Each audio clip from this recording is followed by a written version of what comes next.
Bonjour Morning Brief du 21 avril 2017. Activité atone sur la bourse de Casa avec le Masi qui a légèrement perdu 0,01%, mais les volumes étaient trop modestes à 28 millions de dirhams. Le titre le plus échangé, les yeux cristal, 5 millions de dirhams. On passe, l'actualité concerne essentiellement la bourse de Tunis avec les indicateurs d'activité et les communiqués sur les résultats. Alors, pour ce qui est du Thule Index, légère baisse de 0,02%, on est à 5620 points. Depuis le début de l'année, nous sommes le Thule Index à plus de 2,40%. Les volumes pour la séance d'hier étaient à 3,5 millions.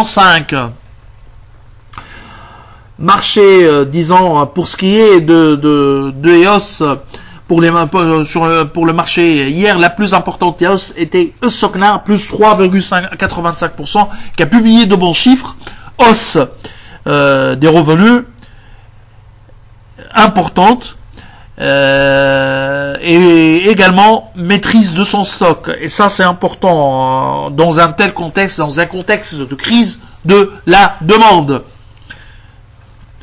Mais les marges continuent de baisser.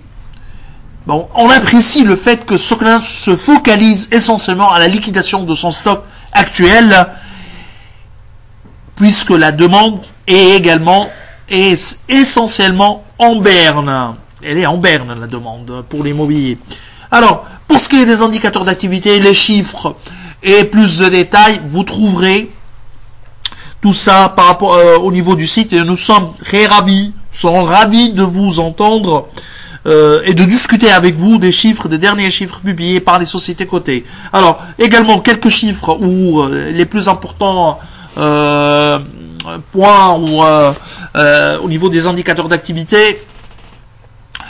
MG, revenus stables, mais marge en amélioration. Les revenus, c'est un peu à l'image du dernier trimestre de l'année dernière. On est sur une croissance 0%. Marge en amélioration.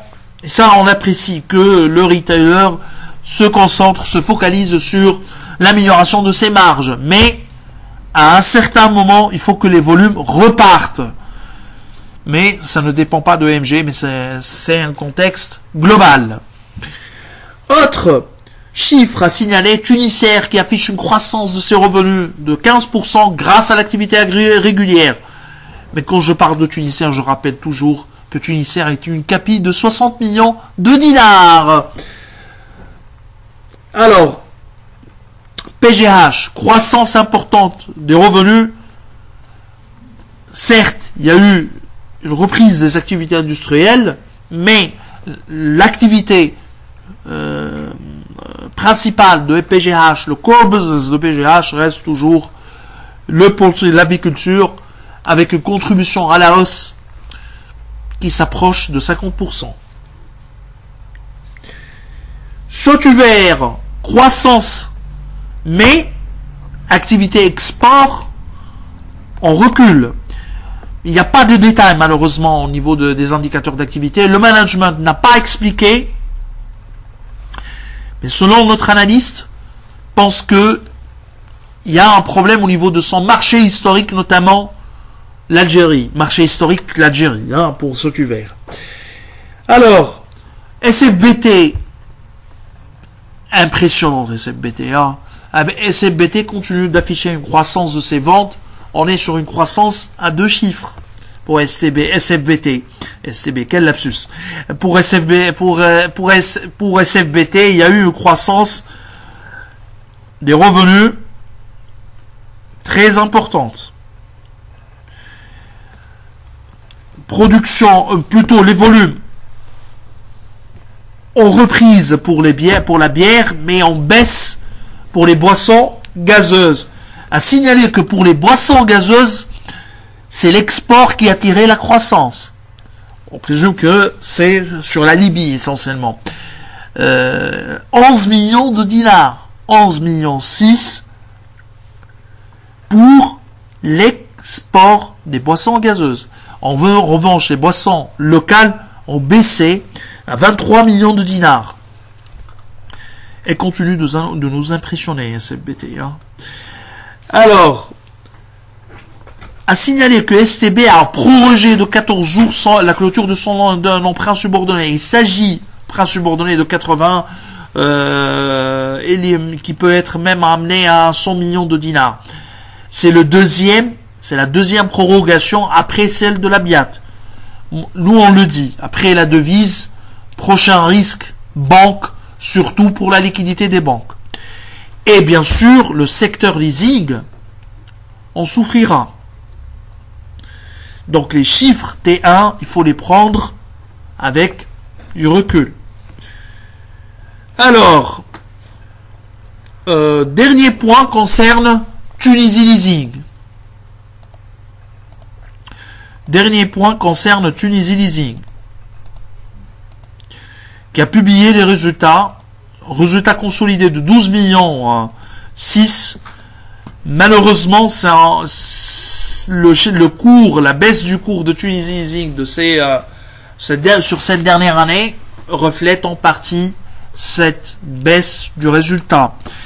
Mais ce qui nous dérange par rapport à Tunisie Leasing, qui a augmenté énormément son actif, ses actifs consolidés sont à 1,9 milliard de dinars. Et le résultat, il est de 12 millions de dinars.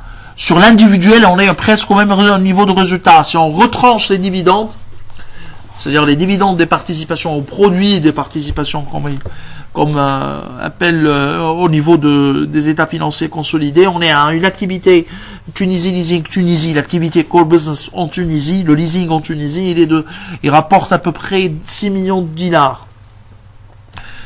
Alors que les autres filiales avec un actif additionnel de 1,1 milliard rapportent uniquement 6 millions de dinars. Donc Tunisie Leasing, où on est à l'achat, hein, et le cours il est à son plus bas, il est proche de ses plus bas. Il était à son plus bas depuis 2008. Actuellement, on est à 17 dinars, mais je pense que l'augmentation des actifs au niveau de l'activité financière, au niveau des sociétés financières, n'est pas toujours une bonne nouvelle. Ou n'est pas toujours un bon point en faveur de ces compagnies de leasing. Alors, le dividende a été confirmé également à 1 dinar. Hein. Alors, je vous souhaite un excellent week-end. Au revoir, à lundi.